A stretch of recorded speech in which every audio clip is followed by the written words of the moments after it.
Como previamente ya, previamente hemos hablado, ¿no? Cuando hablamos de ecografía, ¿no? Hemos hablado un poco de lo que son los principios físicos también de la ecografía, ¿no? En múltiples ocasiones, no solamente en una oportunidad, sino en general cuando hemos estado hablando de ecografía como tal, ¿no?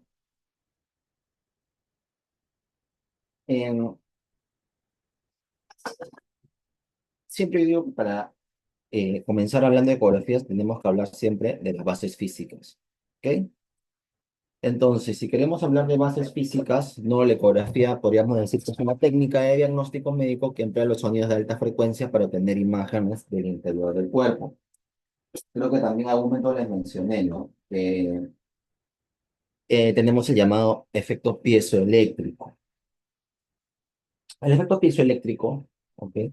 Obedece, ¿no? El hecho de poder transformar imágenes o ondas en energía que se pueden ver traspasadas a la pantalla, o sea, a las imágenes. Entonces, ¿qué sucede? ¿Por qué ocurre esto? Porque recordemos que los órganos son o están hechos de fibras elásticas, ¿ok? Y con diferentes tipos de densidad. Eso pasa también cuando nosotros hacemos el examen clínico, ¿no? Cuando percutimos, ¿no? Algunos órganos, algunos son más macizos, otros son más huecos, por ejemplo, el estómago, ¿no? Los intestinos. Ustedes lo percuten, en su mayoría son de aire, es aire, y por tal motivo, usualmente escuchan un sonido medio como un tambor, ¿no? Mientras que por otro lado, ustedes también muchas veces tienen, ¿no? El otro contexto, que es el contexto de las vísceras sólidas, como el vaso o el hígado. El hígado, ¿no? Por ejemplo, es una víscera sólida, tiene un sonido mate, un sonido mate. Entonces, viendo esto es que también más o menos obedece la aparición de las imágenes, ¿ok? Entonces, por ejemplo, primero tenemos que entender las ondas sonoras, ¿no? Eso es lo que les llamé, obedece un poco lo que es el efecto piezoeléctrico, ¿no? Tal cual, ¿no? Como ven ustedes, que por medio de la sonda, ¿no? Usualmente, usualmente tiene cristales, tiene una especie de cristales. Esos cristales, ¿no? Lo que hacen es encontrar, por ejemplo, generar esas ondas, ¿no? Esas ondas de ultrasonidos, ¿no? Que posteriormente, al ser, a generar una especie de refracción, ¿no? Emiten las ondas, ondas regresan al transductor, ¿no? Mediante estos cristales o estos pulsos, convierten esos impulsos eléctricos en ondas, ¿no? Y las transforman en señales eléctricas que dan la imagen. Entonces, si nosotros tuviéramos que hablar, ¿no? De cómo funciona la ecografía o bases físicas, primero, un primer punto tendríamos que hablar de la llamada generación del ultrasonido, o generación, que es como, hablando de que tenemos ondas de 2 a 15 MHz, ¿ok? Cristales piezoeléctricos, ¿no? Que fue lo que les mencioné. Y, nuevamente, estos cristales al generar, como vemos aquí, ¿no? Con el transductor, emitir señales, ¿no? Emitir ecos, como se dice, ¿no? Estos se reflejan en las vísceras que pueden tener gran o mayor o menor contenido de fibras elásticas, ¿ok? Y al rebotar se convierten nuevamente en señales eléctricas. Eso es importante. Luego tenemos la propagación de las ondas sonoras, ¿sí? El ultrasonido actualmente se propaga en ondas mecánicas longitudinales, ¿ok? Longitudinales y van a través de los tejidos, ¿no? Como ven aquí, cómo se trabaja. Ondas longitudinales. Ahí tiene más o menos escrito cómo es el eco y cómo es el sonido. El sonido es el resultado de recorrer una onda a través de la materia, sea el aire, sea un órgano, etcétera. Y el eco es un fenómeno acústico que se produce cuando un sonido choca contra una superficie que lo refleja. Y dice el ejemplo, ¿no? eh, más importante que fue, por ejemplo, cuando ustedes hacen la percusión en algún órgano, se genera un sonido en especial o un eco. Ustedes emiten un sonido, generan ondas sonoras y el órgano les responde de otro, por alguna especie de respuesta. Esa respuesta usualmente puede ser como previamente dijimos, ¿no? Mate o a veces también timpánico. ¿Ok? Pero para nosotros entender también un poco, tenemos que entender que eso tiene una velocidad, y de acuerdo a la velocidad que llegue, también nos va a generar la imagen. Entonces, la velocidad de propagación va a depender siempre mucho de las propiedades del medio, ¿no? Por ejemplo, en el aire es a 330 milisegundos, en tejidos blandos 1540 milisegundos, ¿ok? Y en hueso 4080 milisegundos. Tenemos luego la interacción del ultrasonido con los tejidos, propiamente dicho.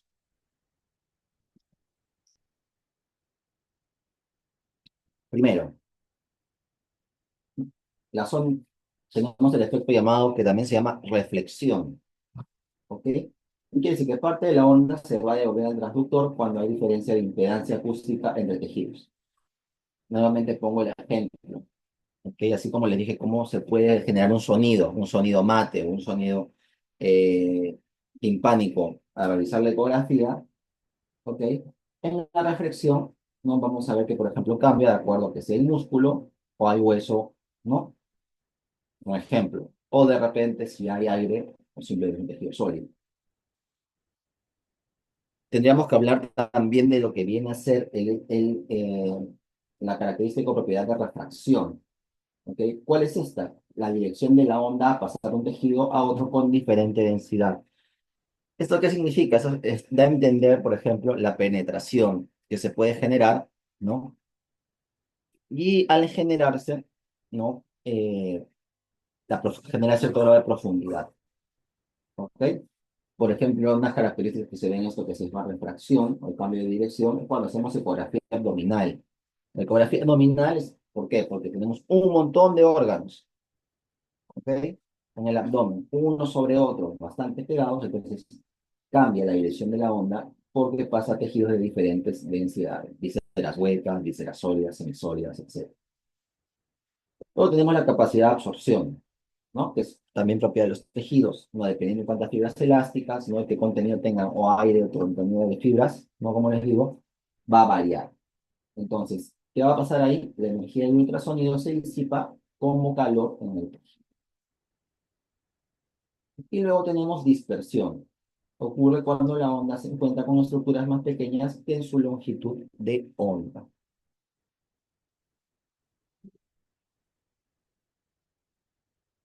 Si quisiéramos hablar de una cuarta base física, tendríamos que hablar también de lo que es impedancia acústica. Más o menos se refleja más o menos similar al gráfico que está aquí. ¿Por qué? Porque cada tejido tiene una impedancia acústica que depende de su densidad y velocidad de la propagación. Por ejemplo, en esta imagen acá ven una radio, ¿no? Un equipo de sonido, y ven cómo se va generando y dispersando las ondas. ¿Ok? Se genera esa dispersión, ¿no? Entonces, ¿por qué? O mejor dicho, depende de esa impedancia. Quiere decir que va de acuerdo a la velocidad y densidad, ¿no? Del tejido o el medio por donde se transporta. Si ese es aire, probablemente la propagación del sonido sea muchísimo más rápida. ¿Ok? Entonces, todo eso también ayuda, por ejemplo, cuando, de acuerdo a qué tipo de tejido nos encontremos, se va a ver cambios en la intensidad de los ecos reflejados. Y por último, ustedes me preguntarán, ¿y cómo se forma la imagen, ¿no? Cuando el eco regresa, ¿no? La formación de la imagen, ¿no? Es porque los ecos son reflejados o captados por el transductor, así como el transductor que ustedes tienen, que es la pieza que ustedes usualmente colocan en el paciente, en el abdomen, en el tórax, en el cuello, etcétera, etcétera. El sistema usualmente va a calcular la profundidad a la estructura que ustedes estén trabajando y también el retorno del eco, ¿ok? Entonces, a una velocidad aproximadamente de 1540 milisegundos, o sea, es imperceptible para nosotros, ¿no? La generación de los ecos que genera el traductor y los ecos que absorbe y que forma la imagen, ¿ok? Entonces, eso que va a generar, van a ver que además va a haber ecos como estos que son más o menos fuertes y ecos débiles. Entonces, Las señales que se van a procesar en escala de grises, porque ustedes han visto de repente ecógrafo 3D, que ya le pone color para un debito, ¿no? Por ejemplo, pero usualmente en abdomen, imágenes, usualmente más que todo manejamos lo que son escala de grises o una imagen bidimensional. Solamente la ecografía obstétrica, ¿no? Tridimensional o cuatridimensional, no puede ser tan aplicable a órganos de órganos abdominales, por ejemplo, ¿no? No respetan la misma o no tienen la misma característica. Entonces, generamos ecos fuertes y los órganos que van a generar ecos fuertes usualmente es el tejido denso, ¿ok? O el hueso. ¿Qué color nos va a dar en esa escala de grises que nosotros estamos analizando? Nos va a dar blanco. Y los ecos débiles, especialmente es un poco de líquido o simplemente aire, ¿no?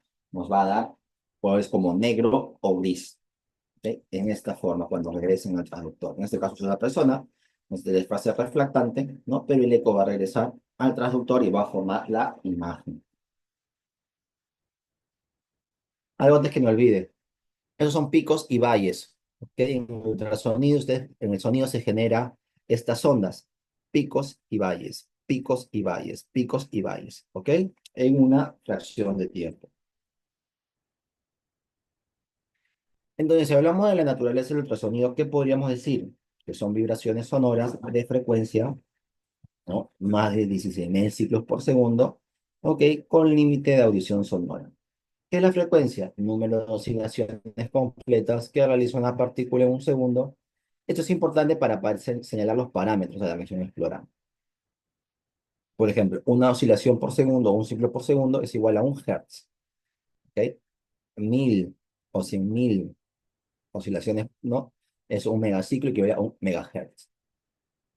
Y según la frecuencia, más o menos lo que yo les mencioné, no solamente estos van a generar los mismos ecos. Entonces tenemos, la frecuencia se divide en infrasonidos, frecuencia menor de 16 Hz, sonidos audibles entre 16 y 16.000 Hz, ultrasonidos entre 16.000 y 10.000 Hz y hipersonidos más de 10.000 Hz.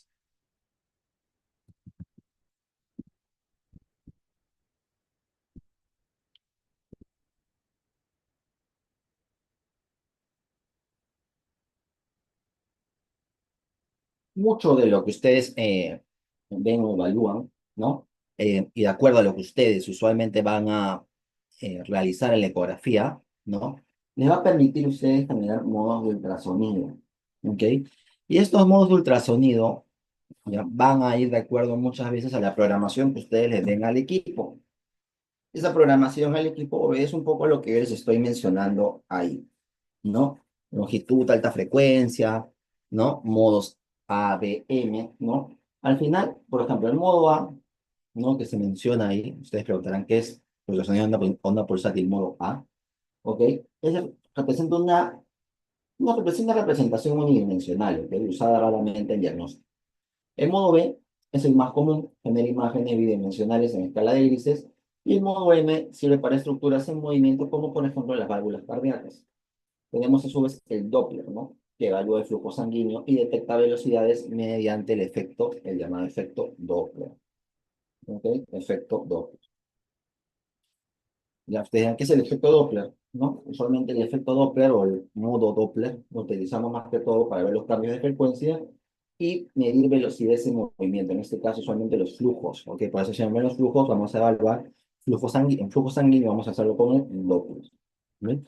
Entonces, regresando por aquí, ¿no? Vemos que en ecografía se usan ultrasonidos con frecuencias entre 1 a 15 MHz. ¿Ok? Los tipos de ultrasonido utilizados son ultrasonidos de onda continua, en este caso el método Doppler que les acabo de decir, para hacer análisis o estudio vascular, ¿ok? Análisis o estudio vascular, ¿no? Tenemos luego el ultrasonido de onda pulsátil, modo A, modo B, modo M y tiempo real, que ya les expliqué. Tenemos la frecuencia y longitud de la onda, que tiene una relación con la resolución de la imagen. Vemos que también la frecuencia es inversamente proporcional a la profundidad, ¿ok?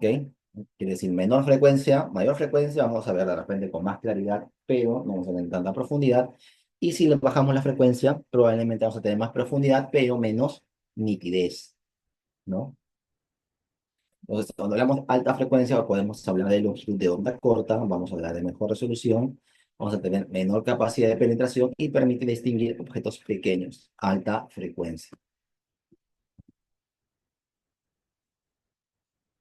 Esas son usualmente las frecuencias que ustedes van a poner en práctica para cada órgano. ¿Ok? Para cada órgano, cada parte anatómica, mejor dicho, no órgano, anatómica. Entonces, en la cabeza usamos usualmente de 3.5 a 5 MHz. ¿Ok? En el corazón vamos a utilizar de 3 a 5 MHz.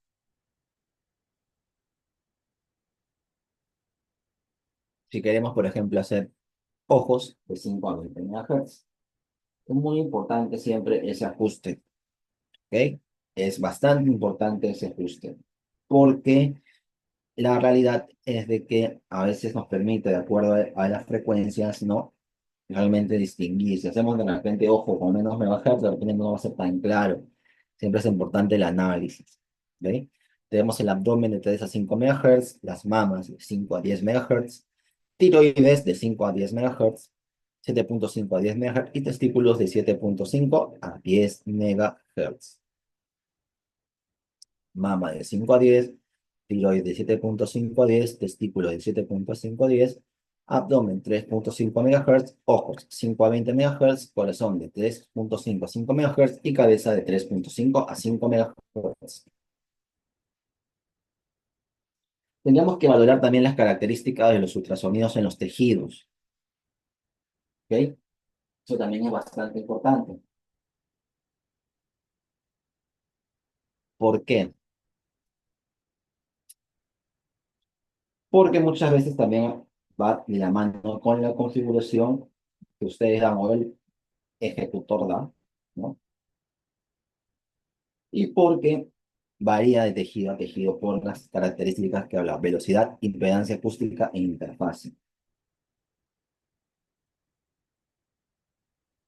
Por ejemplo, hablemos de impedancia acústica. Primero, sobre todo eso porque es prácticamente un poco lo más conocido, o lo que más, o lo más importante en realidad.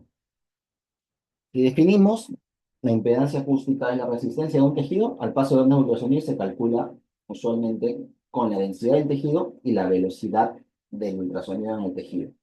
Si habláramos de una fórmula, impedancia diríamos que es igual a Z, por así decirlo, la densidad del tejido, por ejemplo, ponga el de B, P o una letra, y velocidad B chica o C, ¿ok? Les ayudaría a entender más o menos por qué es, cómo se genera eso. ¿Cuáles serían esas implicaciones? O sea, ¿qué es lo práctico, por así decirlo? ¿Ok? ¿Por qué? Porque cuando la diferencia de impedancia entre dos tejidos es grande, vamos a producir mayor reflexión, generando ecos más fuertes. ¿Ok? Si la diferencia es pequeña, la mayor parte de la onda atraviesa el tejido sin reflejarse como tal. Ya, eso es lo importante. ¿Ok? Luego vamos con lo que es la velocidad. Ahí dice, depende del medio, cuanto más sólido sea el medio y mayor será la velocidad del ultrasonido.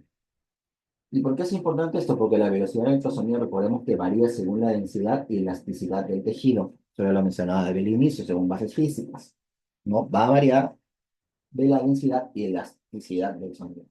En el aire son 330 milisegundos, agua, fluidos corporales, 1480 milisegundos y tejidos blandos, 1540 milisegundos. ¿Ok?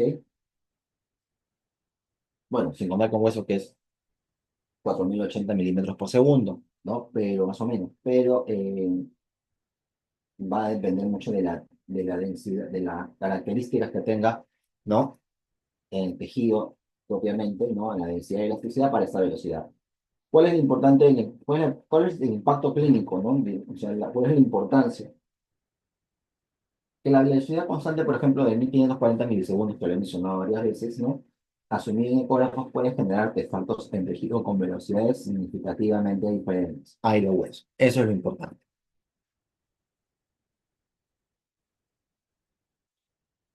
Ahí está lo que también previamente conversamos también. ¿Ok? Los ángulos de incidencia, aire, agua, ¿no? El rayo reflejado, el ángulo de refracción, el ángulo de incidencia, ¿no? Todo recordando parece un poco de matemática, geometría y está un poco de trigonometría, ¿no? cuando hablamos de vectores, ¿no? Esto va a ser muy variable, va a ser muy variable de acuerdo a las ciertas características, ¿ya? Va a ser muy variable de acuerdo a las características del tejido, la colocación del transductor, etcétera. Por ejemplo, tenemos la refracción, que es un fenómeno por el que un haz de ultrasonido es desviado, ¿ok? Cuando incide con un ángulo determinado sobre una interfaz entre tejidos de distinta velocidad y produce problemas en calidad de imagen. La interfaz de grueso tejido blando desvía fuertemente el haz de ultrasonido, creando a veces problemas en la calidad de la imagen. Tenemos la reflexión, que es cuando una onda de ultrasonido llega a una interfase entre dos medios de diferente impedancia acústica, experimenta una reflexión. Ejemplo, el aire que se refleja casi en toda su totalidad y produce una bomba sónica. ¿Eh? Repetimos, en otras palabras, entonces, la reflexión que sería ocurre cuando las ondas ultrasónicas encuentran una interfaz entre tejidos con diferentes impedancias acústicas. ¿Ok? Habría que también decir, ¿no?, que tenemos dos tipos de características de reflexión. Una, que nosotros decimos la especular.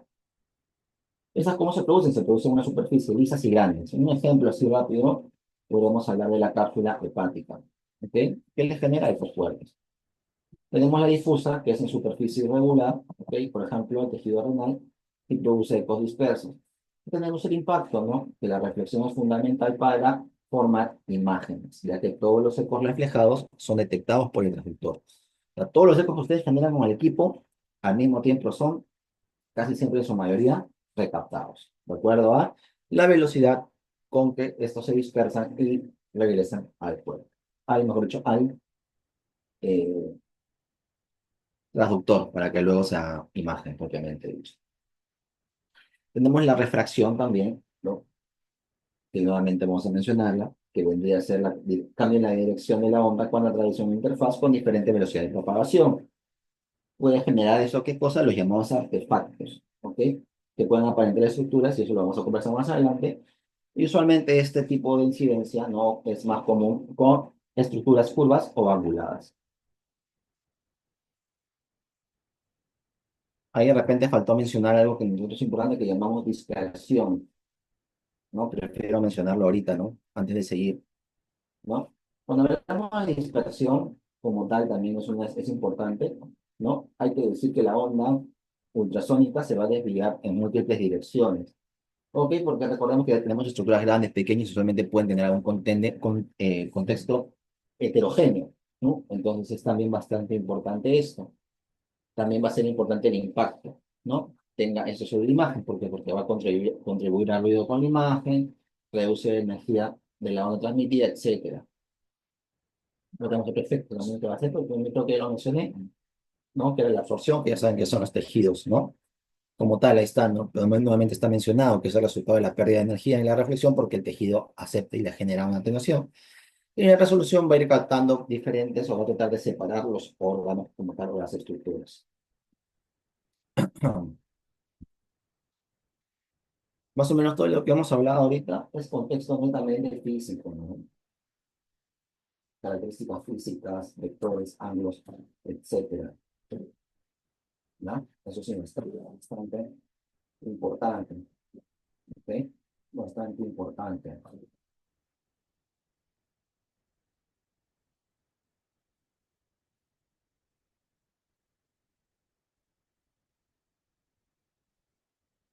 Vamos a ver un poco ahora lo que es el ecógrafo en sí, ¿sí? Y para mí esto es importante, ¿por qué? Porque tienen que entender las piezas y de acuerdo al entendimiento y las características de las piezas que ustedes vayan a evaluar, mejor dicho, órganos que vayan a evaluar, van a tener que aprender un poco de la estructura del ecógrafo, ¿no? Y saber hasta el hecho de cómo se limpia, ¿no? Porque a veces he visto de que cuando no hay gel, por así decirlo, el gel que se pone, el gel ecográfico que usamos, ¿no? A veces le ponen el gel del alcohol, ¿no? Y el solo hecho de no conocer cómo funciona, cómo les son de exploratoria, cómo son los cristales y todo eso, deberían saber que si ustedes le ponen gel con alcohol o gel con un gel con algún irritante, malogran el traductor, ¿no? Malogran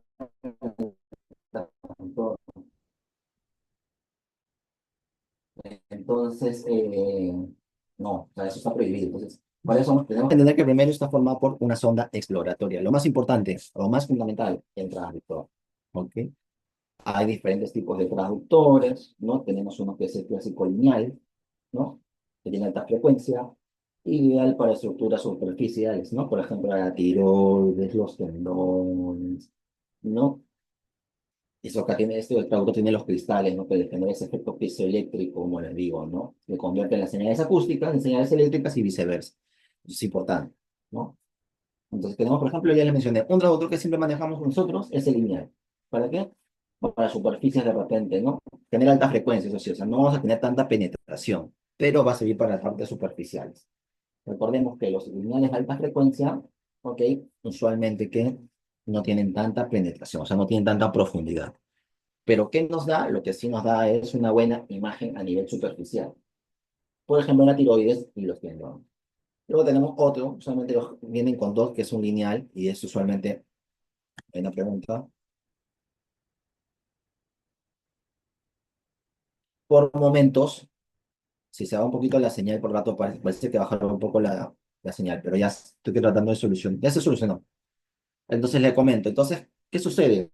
Sucede que muchas veces también nosotros tenemos ciertas características, ciertas imágenes, ¿no?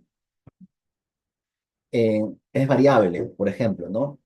Cuando tenemos, dije, lineal, usualmente vamos a hacer, la profundidad va a ser más superficial, pero no va a dar una buena resolución.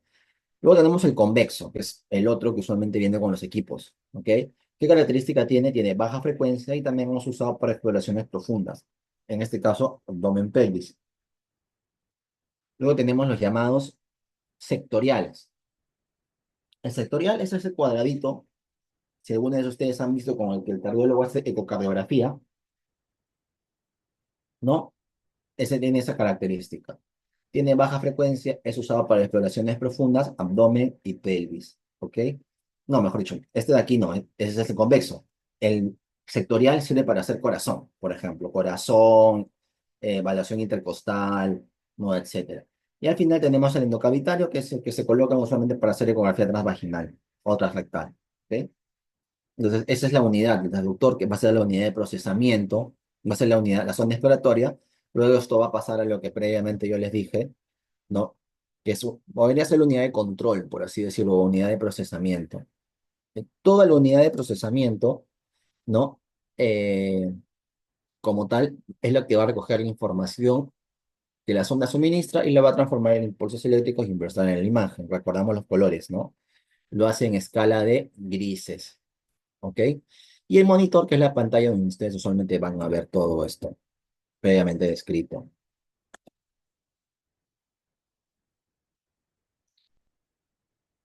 Importante antes de esto mencionarnos, si queremos hablar un poco más de la unidad de control, ¿no? Antes de seguir hablando de lo que son las ondas, no me parece importante, ¿no? Hay que recordar que esta unidad de procesamiento o unidad de control central, ¿ok? Va a tener tres componentes principales. Primero, el procesador central, que es el que procesa los ecos recibidos y con lo convierte en imágenes, porque recordemos que las ondas solo las recoge pero no las convierte.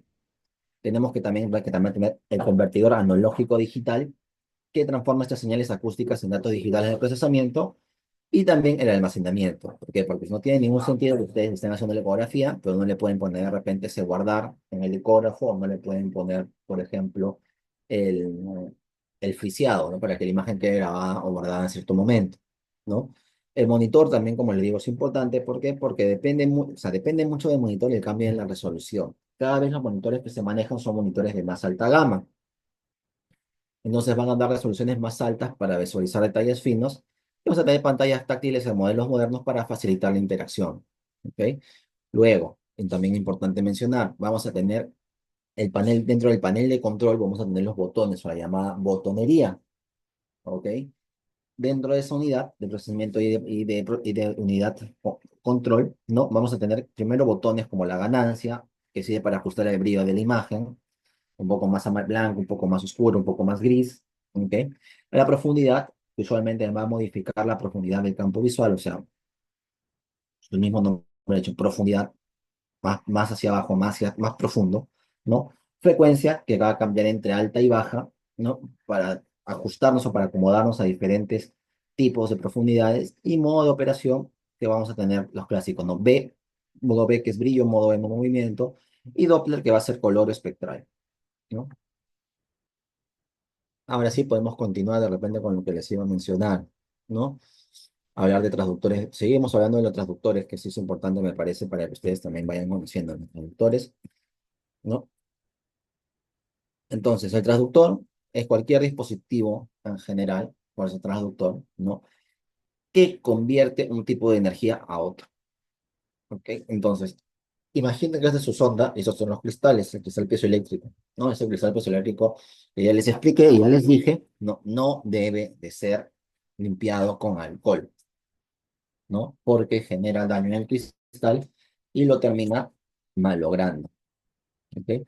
Entonces ya más o menos de esto hemos hablado, ¿no? Vamos a generar el ultrasonido aquí y nos va a regresar un eco, ¿no? Sonda, ultrasonido y el eco, ¿ok? Y de acuerdo a eso nosotros vamos a poder ver la imagen, ¿no? De acuerdo a los cambios, la profundidad, la densidad, etcétera, etcétera, etcétera, de todo lo que hemos hablado, ¿ok? Entonces, el traductor de sonido luego, ¿qué hace? Convierte la energía eléctrica en energía de sonido y viceversa. Eso es por ejemplo, los micrófonos, pero tenemos el traductor ultrasónico, que se basa en todo lo que hemos hablado en estos momentos. El efecto piezoeléctrico.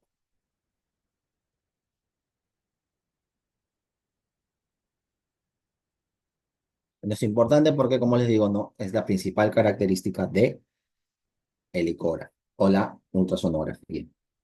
¿Ok? Esto ya lo hemos repetido, creo que buen rato. ¿No? El llamado efecto piezoeléctrico tienen dos cosas, o sea, cómo se produce, por así decirlo, el principio de funcionamiento es que o sea, se genera la vibración que emite sonido, ¿no? Emite estos impulsos eléctricos generando ondas sonoras y luego estos ecos que se reflejan son detectados y se convierten en señales eléctricas, ¿no? Entonces, prácticamente en resumen, ¿no? Entonces, nuevamente, estimulación de un material cristalino, un cristal, ¿no? El cristal que hace se expande, ¿no? Hay otro, se menciona también que si hay la polaridad de la señal eléctrica se invierte en el cristal y se contrae, el cristal eléctrico se expande y se contrae a la misma frecuencia de la señal eléctrica. Este movimiento mecánico produce un ultrasonido de la misma frecuencia de la señal eléctrica. El transductor convierte la señal eléctrica en un movimiento mecánico y este en ultrasonido. Es posible el procedimiento inverso. Haremos un poco de resistencias, ¿no? Y todo.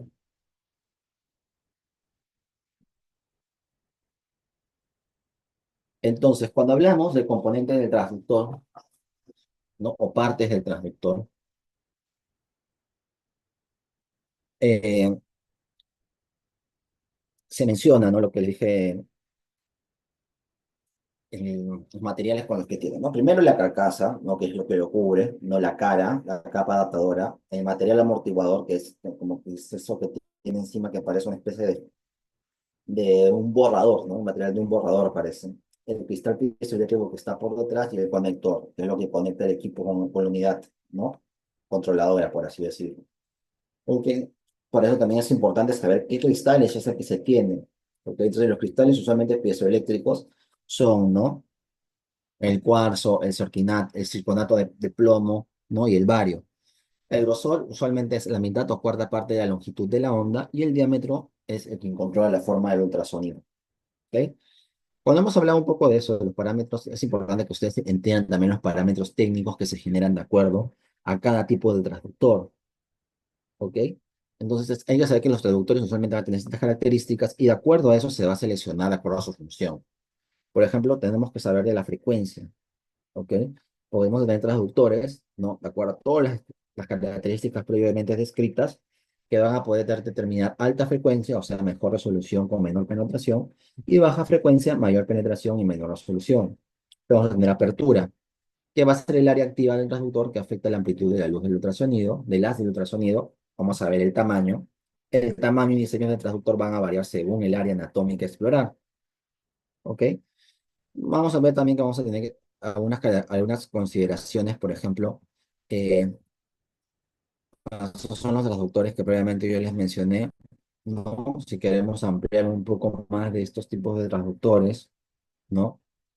Como el transductor, por ejemplo, lineal, ¿no?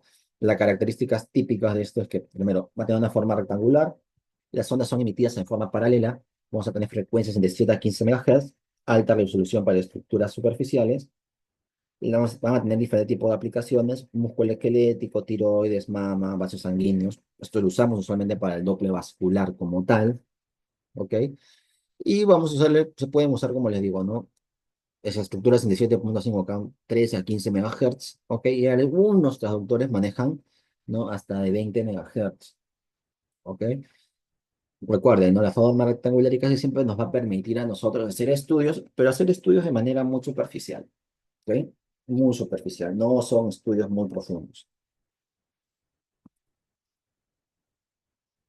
Este es el llamado traductor sectorial, ¿ok? Ya creo que se los mencioné hace un rato, ¿no? Genera una imagen triangular en abanico, exploración cardíaca y abdominal, pero no tanto como un convexo. Y usualmente vamos a manejar frecuencias entre 3.5 a 5.9 y algunos pueden, por ejemplo, tener de 2 a 8 MHz, ¿no? Entonces, características, ok, tiene un haz estrecho que se expone en forma de abanico, ya nuevamente les dije, ¿no? Acuérdense, usamos para ecocardiografía, ¿no? Y evaluación intercostal. Puede ser la parte intercostal o el hígado que está en eso de intercostal, pero recordemos, mejor para abdomen es el convexo, ¿ok? Y la ventaja es que nos permite ver en espacios pequeños. El corazón no es un órgano muy grande que digamos en comparación a los otros que tenemos, entonces siempre es importante tenerlo para la evaluación propiamente dicha. Este también es uno de los que, por así decir, viene junto con el paquete, ¿no? Cuando compras el ecógrafo, a veces no te viene un sectorial, pero sí te viene un convexo, ¿no? Y el convexo usualmente es dentro de los parámetros que tenemos, es por así decirlo, el más usado en algunos casos, ¿no? Se puede usar este también para ver un poco el pulmón, hasta a veces lo usan para ver un poco el corazón por ciertas ventanas, ¿no? Fuera de que no esté hecho para eso, pero te da ciertas aplicaciones, te permite hacer ciertas aplicaciones. ¿Por qué? Porque tiene una frecuencia intermedia, ¿no? Por ejemplo, de 5 a 8 MHz, ¿no? Es una relación moderada de penetración y puede ser con estructuras más grandes y pequeñas, ¿no? Porque luego también así es convexo, que es más o menos grande, tenemos uno es parecido que se llama el microconvexo. Entonces, como que te da bastantes alternativas para valorar, ¿no? Si usamos el convexo propiamente dicho, es de 2 a 5, el microconvexo te permite 5 a 8, ¿no? No te da tanta resolución, pero te permite buena penetración, entonces en abdomen es bastante bueno, ¿no? Entonces las frecuencias, como dice el trabajo, son las mismas que las ondas sectoriales, muy similar, ¿no? Que son las que sirven para ver el corazón. Entonces, son bastante usados, sobre todo para abdomen y obstétrica, ¿no? Pero como les digo, ¿no? Se puede ajustar. Ese ya, como le digo, no se ha visto, probablemente lo habían visto antes, el llamado endocavitario, ¿no? Tiene esa forma que ustedes ven ahí, ¿no? Que es alargada, ¿no? Eh, Son entre 5 a 7.5 MHz, a veces hasta 9 MHz podemos dar, ¿no? Tiene alta resolución en estructuras internas cercanas, ¿no? Y dentro de las aplicaciones que le podemos dar y que yo ya les mencioné previamente, puede servir para hacer un estudio de transrectal prostatador recto y también para hacer el estudio con estudio endovaginal, ¿no? Lógicamente se usa una cobertura ahí, ¿no? No se coloca este traductor sin ningún tipo de protección, no se pone usualmente un preservativo, ¿no? Algún tipo de protección sobre ella. Eso es bastante importante y es una de las ventajas de la ecografía con respecto a otros estudios de imágenes, donde se usa bastante radiación, ¿no? Por ejemplo, comparado esto con una tomografía, ¿no? Comparado esto con una ecografía, ¿no? Nos permitiría eh, valorar, ¿no? A veces dicen ecógrafo, tomografía. Por ejemplo, una mujer embarazada siempre le convenir la ecografía. Para algunos estudios, por ejemplo, antes usábamos la ecografía para ver apéndice y nos ayudaba, a veces el cirujano se contentaba con el apéndice, ¿no? Al hacer la ecografía. Ahora, ¿qué sucede? Ahora sucede que nosotros hacemos la ecografía y el cirujano pide tomografía contrastada protocolo apendicitis. Entonces, más radiación, más complicaciones, ¿no? Ya nos sirve para hacer monitoreos rápidos y hacer evaluaciones previamente, más evaluaciones rápidas, pero lamentablemente no nos ayuda mucho, no nos está ayudando mucho el tema de confirmatorio, porque lo malo es de que es operador dependiente, la ecografía. Si bien los efectos biológicos son mínimos, el hecho que sea operador dependiente a veces condiciona mucho el hecho de cómo se va a valorar o cómo se va a evaluar ese tipo de paciente, ¿no? Ha pasado, he visto casos donde, por ejemplo, el paciente que no tiene vesícula o es colecistectomizado, ¿no? Viene con ecografías donde se menciona vesícula libre, sin cálculos, etcétera. Entonces no tiene mayor sentido, ¿no? Es muy operador dependiente, a veces tiene ese efecto, ¿no? Pero en manos indicadas es un excelente, ¿no? Es una excelente herramienta para hacer estudios, ¿no? Eso sí es importante.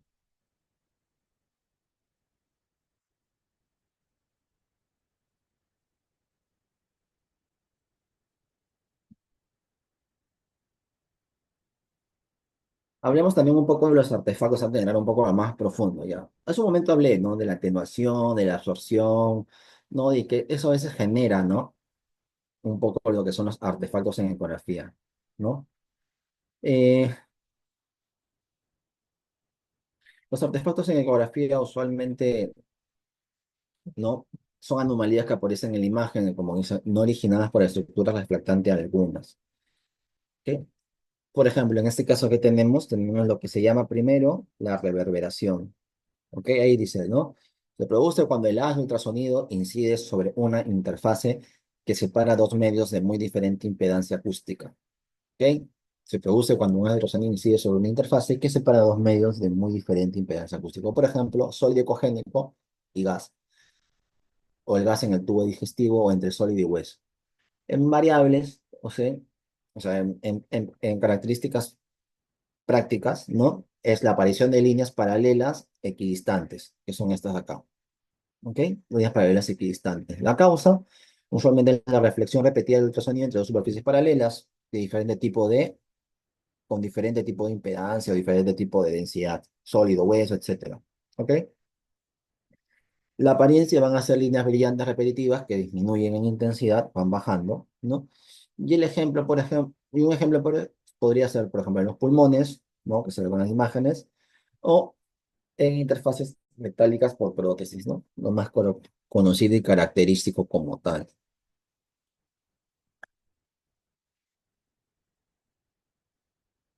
Tenemos luego el llamado refuerzo acústico posterior, ¿ok? Ese se produce cuando el ultrasonido atraviesa un medio sin interfaz en su interior y pasa por un medio sólido ecogénico. Es casi característico exclusivo de imágenes quísticas en el seno de estructuras sólidas, ¿ok? Entonces, también, ¿no? Importante, ¿no? El refuerzo acústico posterior es conocido, se ve bastante, ¿no? Usualmente una causa, por ejemplo, es cuando las estructuras líquidas como vejiga o los quistes permiten el paso del ultrasonido sin perder energía significativa, ¿no? Con su refuerzo acústico, ¿no? ¿Qué quiere decir? Que esas son áreas más brillantes detrás de la estructura. Acá ven el quiste, ven la estructura brillante acá, ¿no? Esto, ¿ok? Y ejemplos, usualmente un quiste de líquido, ¿no? Pero ahorita acá tenemos una lesión quística llena de líquido, ¿no? Y se forma esto. O puede ver en la vesícula, etcétera, etcétera. También se pueden observar ese tipo de imágenes. Luego viene la conocida sombra acústica, ¿ok? Cuando se produce la sombra acústica, se produce cuando el ultrasonido choca con una interfase muy ecogénica y no puede atravesarlo. Esto es más característico de las litiasis y calcificaciones. Por ejemplo, sombra acústica, ¿ok? En materiales podríamos decir que es como densos como hueso o cálculos que bloquean el paso del ultrasonido, por ejemplo, ¿no? Apariencia, solamente vamos a ver un área oscura detrás de la estructura, por ejemplo, ven la piedra, área estructura oscura, ¿ok? Y ejemplo, por ejemplo, cálculos renales, ¿no?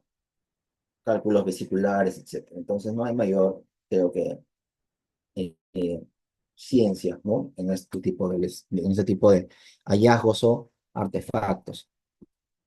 Después viene la llamada cola de cometa. ¿No? La cola de cometa en realidad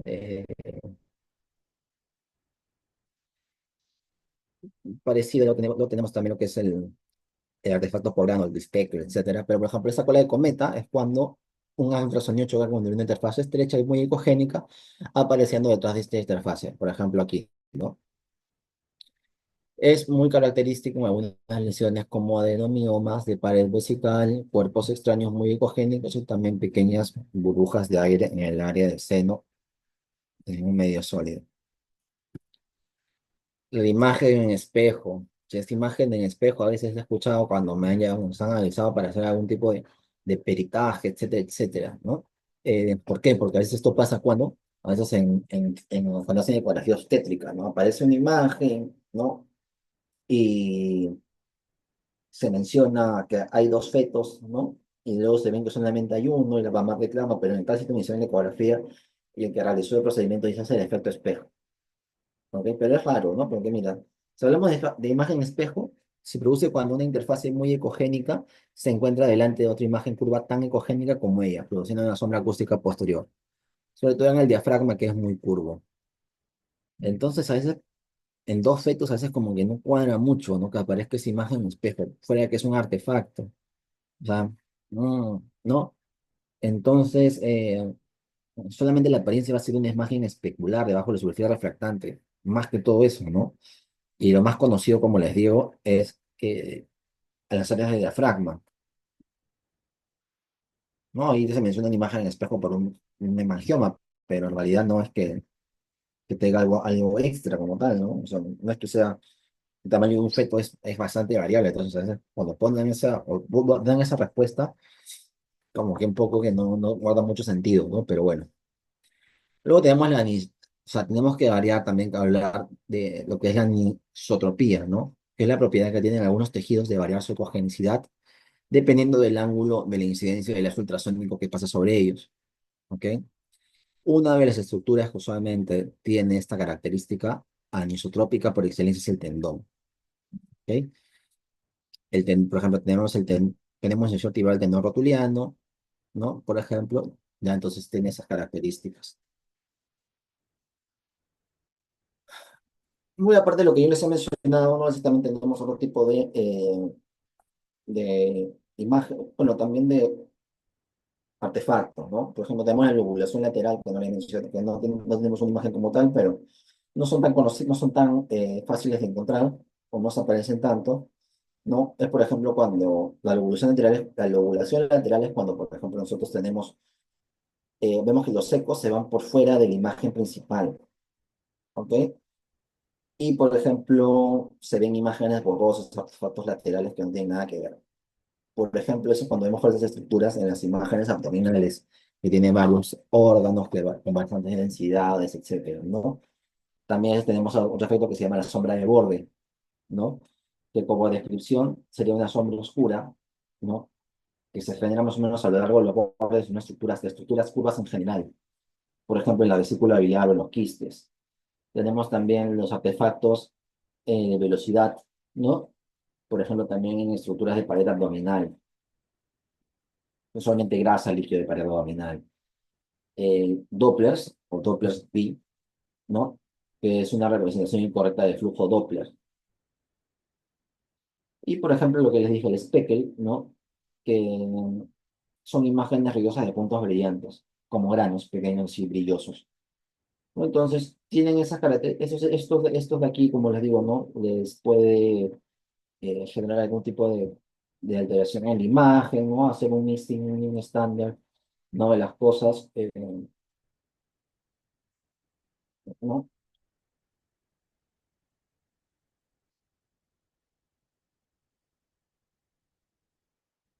Entonces, sí, siempre es bueno conocerlo. Siempre, siempre, para que ustedes puedan llegar a puedan distinguirlas, puedan evitar algo. Sobre todo lo que yo digo es evitar algún tipo de diagnóstico erróneo, ¿no? De ver una imagen, pensar que es de repente otra cosa, ¿no? Eso lleva al error y muchas veces hasta contexto legal.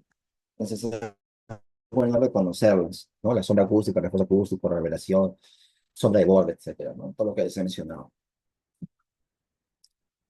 Ahora hablemos de lo que son imágenes elementales, ¿no? Tenemos lo que son las imágenes anecoicas. ¿Y qué son las imágenes anecoicas? Se producen cuando el ultrasonido atraviesa un medio, ¿no? Sin interfaces reflectantes en su interior y suelen ser este tipo de lesiones totalmente líquidas, como los quistes. Además, esto también puede tener el efecto del refuerzo acústico posterior que ya lo mencionamos, y algunas lesiones sólidas, pero de estructura histopatológica muy celular, como las neoplasias hematológicas, ¿ok? Estas, por ejemplo, como los linfomas, no tienen refuerzo acústico posterior como las otras previamente mencionadas.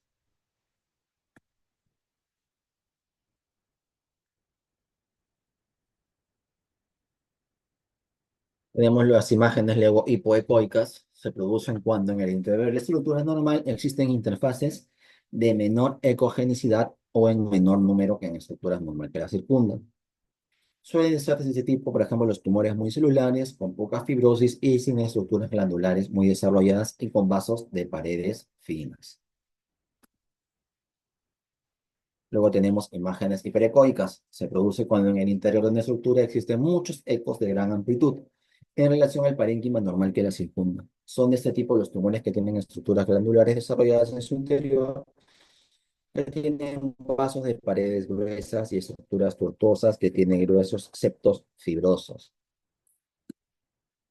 Importante de estos signos elementales, tenemos por ejemplo que son homogéneos, ecos internos uniformemente distribuidos, ejemplos en el hígado, en el vaso, en el páncreas. ¿Ok? Tenemos lo que es continente heterogéneo, que son ecos internos irregularmente distribuidos, como tumores, por ejemplo, en el hígado, en la cirrosis. Tenemos también nivel líquido-líquido, cuando hay dos fluidos yuxtapuestos, masa en ojo de buey, una tumoración con periferia ecogénica y centro ecogénico. Tenemos también lo que se llama doble pared, o visto como edema inflamatorio en colecistitis agudas y signo de cañón de escopeta. Usualmente lo encontramos en lo que son dilatación de vías biliares. Ahora vamos a ver un poco sobre ecografía de órganos intraabdominales. Paramos 5 minutitos, ¿ok? Para que puedan ir al baño, tomar agua, ¿no? Algo. Y continuamos con la segunda parte.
¿Qué tal, chicos? Bueno, volvemos. Entonces, hoy día vamos a hablar, vamos a seguir hablando y hablamos un poco de las bases físicas, ¿no? De la lipografía, el tema de psicografía general y darle un poquito de repente de estas 2 horas, hablar un poco de UCI, de UCI, también lipografía crítica. Eh, Vamos viendo, ¿no? Definitivamente, cómo se va mm, poco a poco dilucidando un poco, ¿no? Algunas cosas acerca de la lipografía general. Eh,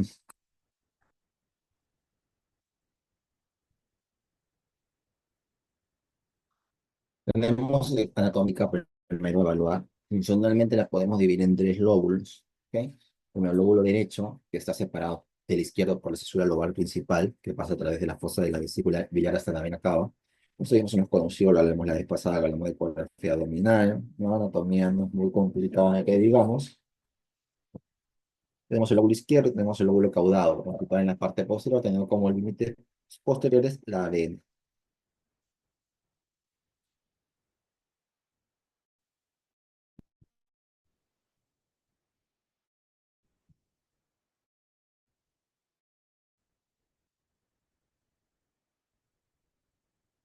Usualmente es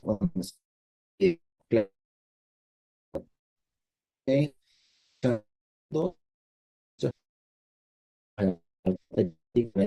práctica y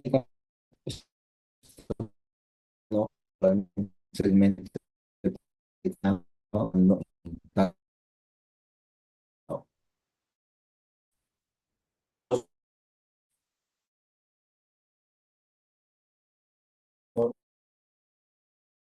la- se- se- inferior, segmento 6 segmento posterior del lóbulo derecho lesionado, segmento 7 segmento del derecho superior y segmento 8 segmento anterior del lóbulo derecho superior.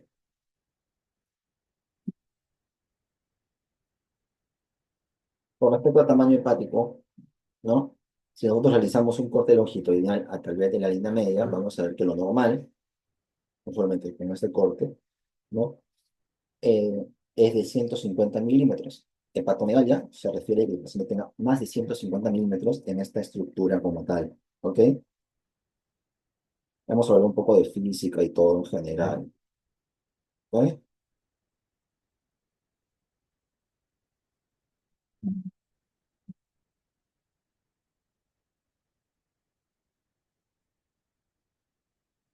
Primero, si hablamos de ecoestructura, ¿no? Primero, tenemos que decir que está discretamente ecogénico y tenemos ecoestructura relativamente fina y homogénea.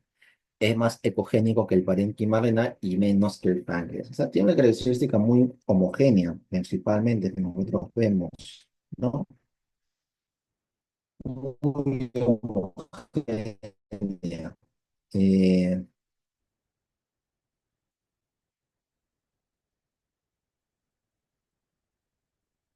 ¿No? En contexto de cuando decimos que es muy homogénea, quiere decir que usualmente casi todo es igual, ¿no? En el hígado, en el páncreas a veces cambia un poco. Recordemos que en el riñón del parénquima renal también varía un poco, entonces puede que no sea ¿cómo se llama? Muy claro. Ok, entonces tenemos la ecoestructura y vamos a decir que es discretamente ecogéneo, como les dije. Importante también la valoración de los bordes, el contorno y el color. Primero, el hígado brillante vamos a decir que es netamente de una llamada estetosis hepática. Ok, eso se va a valorar comparando parénquima hepático y renal. Ok, alguna cirrosis en fases precoces. Contorno liso, regular, bien delimitado. Irregular tenemos en el hígado metastásico, cirrótico, poliquístico, etc. Tenemos bordes, que son usualmente los angulados, ¿no? Y romos en lo que es las hepatomegalias y cabeza de delfín en contextos de cirrosis hepáticas avanzadas.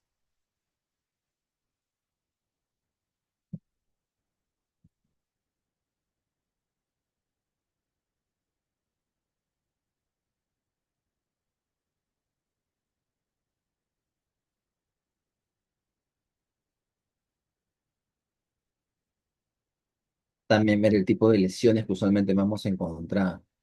Vamos a encontrar llamadas lesiones benignas, quistes hepáticos simples, que usualmente son los más frecuentes, me parecen, porque recordemos que el parénquima hepático es bastante amplio, bastante grande, ¿ok? Tenemos los llamados quistes hepáticos complejos, ¿no? Tenemos quistes de hiatidosis, tenemos lesiones como abscesos, donde vamos a encontrar contenido más heterogéneo. Tenemos la llamada enfermedad de Caroli, donde son angiomas. Tenemos la llamada estetosis focal. Tenemos lesiones que usualmente, por ejemplo, que son las que usualmente más hiperdensas se ven con más cambio en refringencia, etcétera, que son los hemangiomas. Y recordemos que, por ejemplo, los hemangiomas también te pueden dar imágenes en espejos y están cerca al diafragma, ¿no? Tenemos la estetosis focal, ¿no? Tenemos otro contexto que es hiperplasia nodular focal, que es frecuente con una cicatriz central única, ¿ok? Entonces esto también es importante.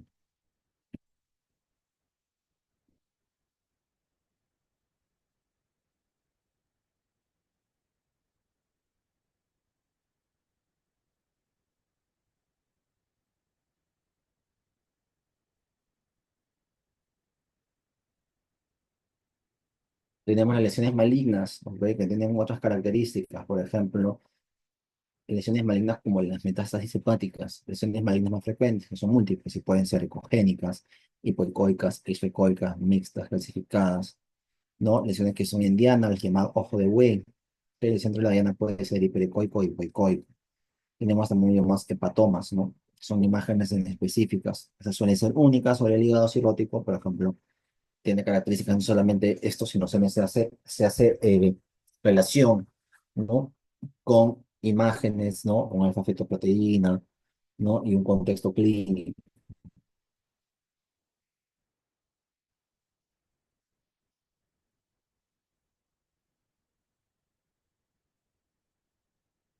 Tenemos otros tipos de lesiones, ¿no? Que son las lesiones hiperecoicas, ¿no? Por ejemplo, tenemos el angioma, que es un tumor benigno no hepático más frecuente, usando únicos periféricos bien delimitados, suelen ser hallazgos casuales, los llamados incidentalomas, ¿no? Como decimos nosotros. Tenemos también imágenes, por ejemplo, como la TAC, ¿no? La resonancia magnética, el PET, ¿no? Metástasis múltiples, que usualmente el 30% son hiperecoicas. Tenemos las estatosis parchadas. Tenemos adenomas, que es raro en jóvenes con toma de anticonceptivos o neobolizantes únicos. Tenemos el llamado hepatoma. Tenemos el angiosarcoma. Y tenemos grasa en el ligamento falciforme.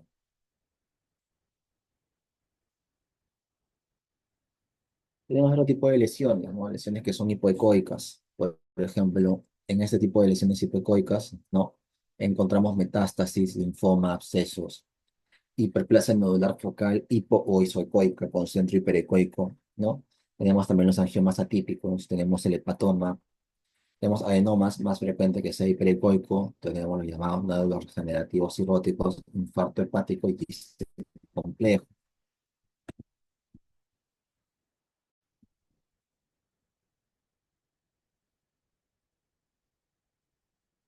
Tenemos también las lesiones quísticas anecoicas, ¿no? Tenemos quistes simples sin tabiques, sin calcio, hidatidosis hepática, poliquistosis hepática, ¿no? Tenemos parte de los abscesos, también amebianos, por ejemplo, los que son los amebianos, ¿no? Que pueden ser abscesos únicos también dentro de la valoración, ¿no?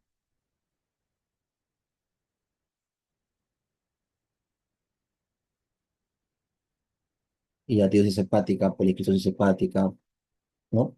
Tenemos histoadenoma biliar, metástasis con necrosis, malformaciones arteriovenosas, tumores sangrantes, quistes de colédoco, etcétera, etcétera. Y es también una gran cantidad de lesiones, ¿no? Solamente ven ahí a la derecha, les pongo la imagen, ¿no? Analícenla, ¿no? Como estamos dando un poco de ecografía en general, ¿no? Entrar a cada una, como de repente otra vez que se dictó una clase de 3 horas de ecografía únicamente, dominar si pudimos de repente mencionar, ¿no? Cada una de esta de manera a profundidad. Muy aparte que teniendo en cuenta, ¿no? Que manejamos, se están manejando, ¿no? Imágenes en gran, o sea, hablamos de superficies hepáticas con una gran cantidad de lesiones, ¿no? Tienen de por sí gran cantidad de lesiones.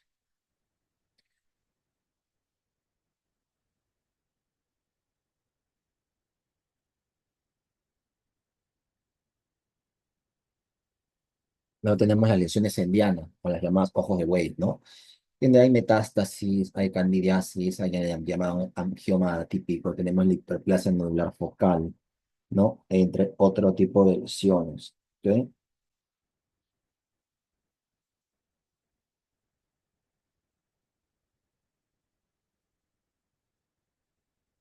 ¿No? Tiene otro tipo de lesiones, ¿no? Metástasis, candidiasis, angioma típico, hiperplasia nodular focal, ¿no? Solamente ustedes cuando vean las imágenes fuera de las descripciones previamente que yo les estoy dando, ¿no? Usualmente es bastante contexto bastante asociativo. Cuando yo me refiero a contexto bastante asociativo, quiere decir que mientras más vean las características de las imágenes, más ustedes van a poder distinguir, ¿ok? Más cambios y más eh, contextos van a poder diferenciar. Una, por ejemplo, hiperplasia nodular focal, ¿no? Por ejemplo, ¿no? Una candidiasis o un angioma típico, ¿no? Entonces son muchas características muy sí se marca bastante, ¿no? Las características y las diferencias como tal, ¿ok? Fuera que inicialmente ustedes ven y todo les parece igual, ¿no? Las lesiones bastante similares, absceso, adenoma, cáncer.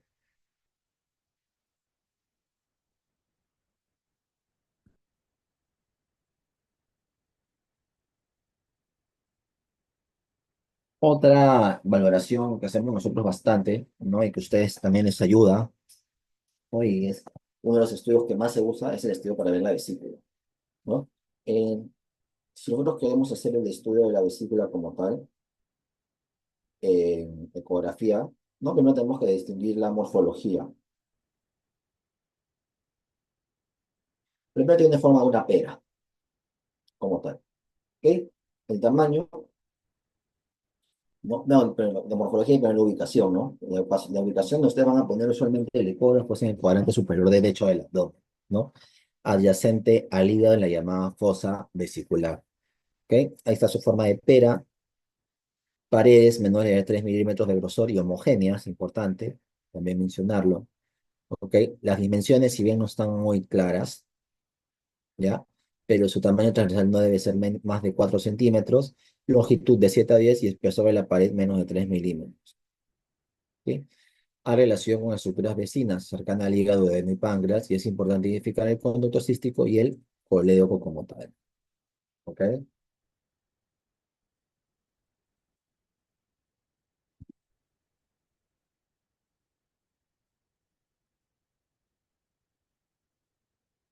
Ustedes van a encontrar diferentes tipos de signos, ¿no? O diferentes tipos de lesiones. Las más conocidas, usualmente las anomalías patológicas como tal, está la vesícula tabicada, ¿ok? Está la vesícula ectópica. La vesícula ectópica quiere decir que está en un lado donde no debería estar. Usualmente puede estar en fosa ilíaca derecha o en el hipocondrio izquierdo. La contracción fisiológica tras las comidas que se da. La hepatización, usualmente es cuando hay barro biliar. Carcinoma, colicistitis crónica calculosa, donde van a ver los cálculos propiamente. Colicistitis aguda, una inflamación de la pared, un aumento del volumen de la pared. Van a ver colicitis crónica esclerotrófica o el signo de West, pared ecosombra, que ahí la ven, y la vesícula de porcelana.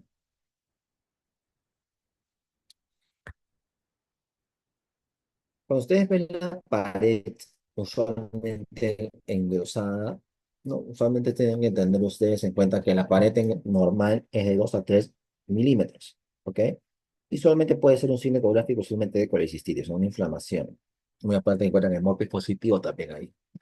Entonces, procesos extrínsecos en la vesícula, que es lo más frecuente, podemos evaluar que es primero la contracción fisiológica normal postpandreal, es un hallazgo, la pared engrosada, insuficiencia cardíaca, puede ser también cerca, ascitis, hipolinemia también, que recordemos que cuando hay hipolinemia, todas las paredes del intestino se van asociadas a edema, ¿no? Hepatopatías agudas y crónicas, VIH, SIDA, procesos intrínsecos como tal, ¿ok? Adenomiomatosis, la llamada también colesterolosis, el carcinoma vesicular, ¿ok? Y también el contexto de varices. Tenemos también parte del engrosamiento focal de la pared, ¿En dónde lo encontramos? Usualmente en pólipos de colesterol o adenomiomatosis, ¿ok? Vamos a encontrar también en la colicistitis, que ya les mencioné, ¿no? Una de las más conocidas, ¿no? Usualmente vamos a encontrar en el conocimiento de la pared vesicular, líquido perivesicular, ya les dije el morfi positivo, ¿ok? En esto, ¿no? Y puede también haber signos clínicos asociados, ¿ok? Cáncer de vesícula, usualmente anomalías, cambios heterogéneos a nivel de la pared. Tenemos también el hematoma de pared. Ese hematoma de pared usualmente tiene otro tipo de hallazgos, ¿no? El hematoma de pared hay mucho cambio, ¿no? A nivel de las estructuras, entonces eso es importante. Tenemos la pared vesicular hiperecogénica también, ¿no? Muchas características, típicas características, ¿no? La vesícula en porcelana se asocia siempre a colelitiasis.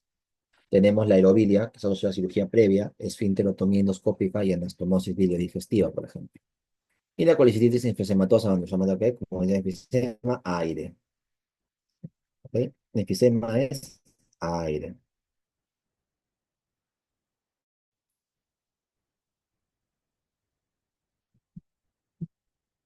más que todo.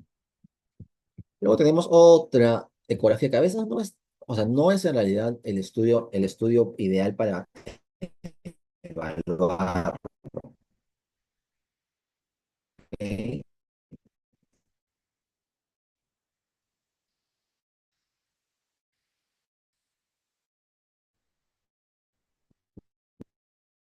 No es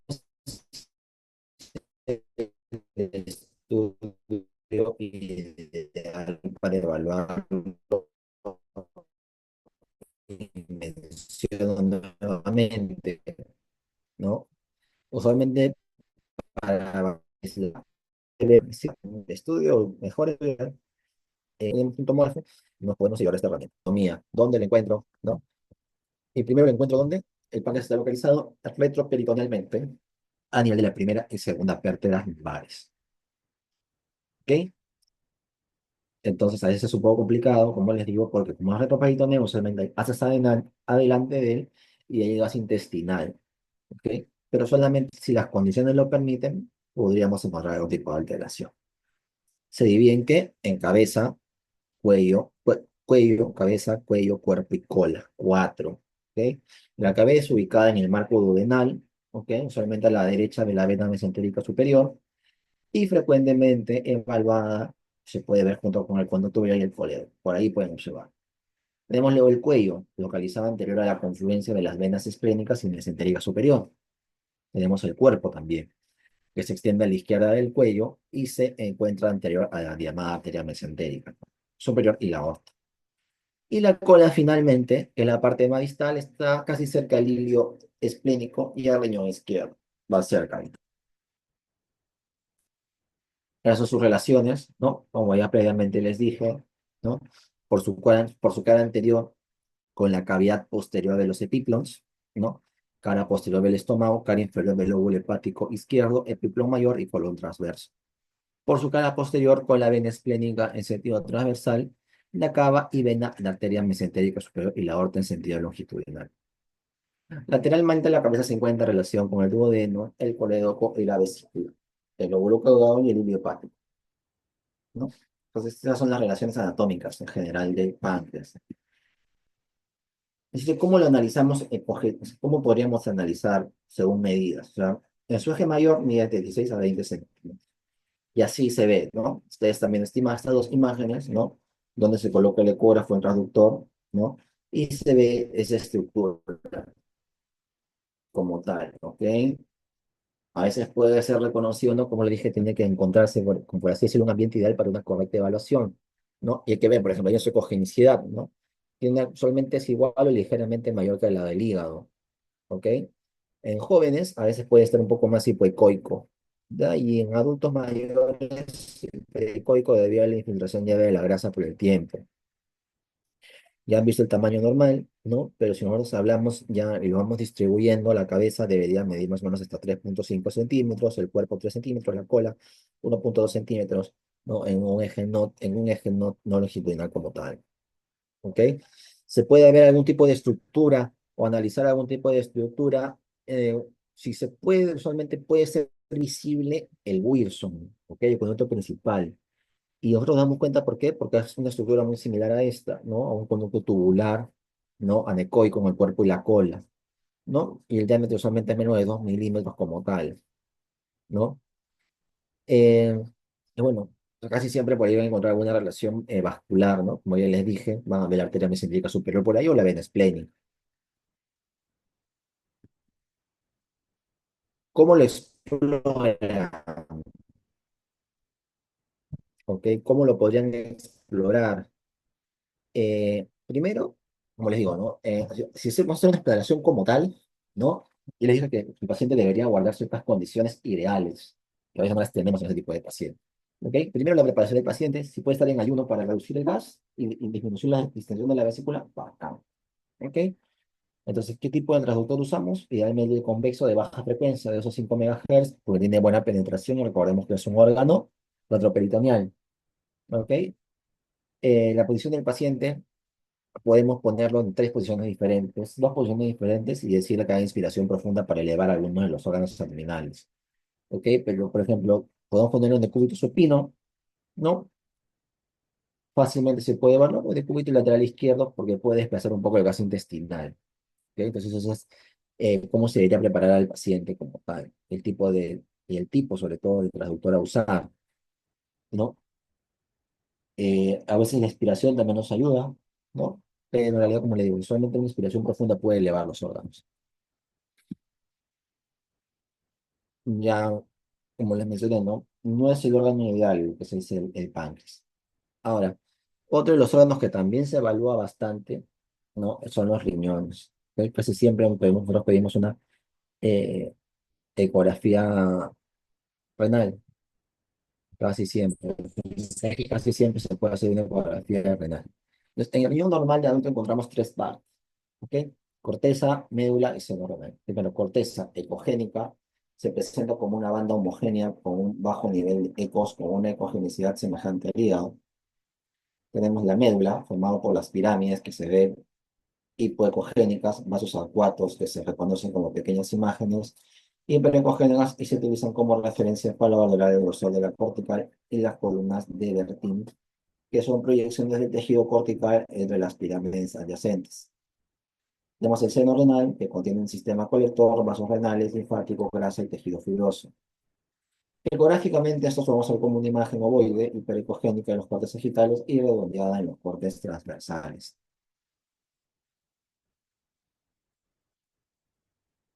El tamaño renal va a ser importante, ¿no? Tenemos que el tamaño renal descrito en adultos suele ser de 10 centímetros de longitud, 5 centímetros de anchura y 2,5 centímetros, ¿no? de grosor, siendo estas medidas muy variables en relación a la edad, sexo, constitución, estado de hidratación.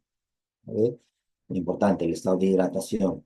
La técnica, usualmente la técnica exploratoria que usamos no requiere preparación, esa es la ventaja, no hay que haya que se interponga ni nada, porque el estudio se hace a nivel, usualmente se puede hacer a nivel de estudios laterales, ¿no? Se puede colocar de manera lateral, casi en los flancos, ¿no? Y nos permite un análisis adecuado de la estructura, ¿no? Entonces, no requiere preparación específica, ¿ok?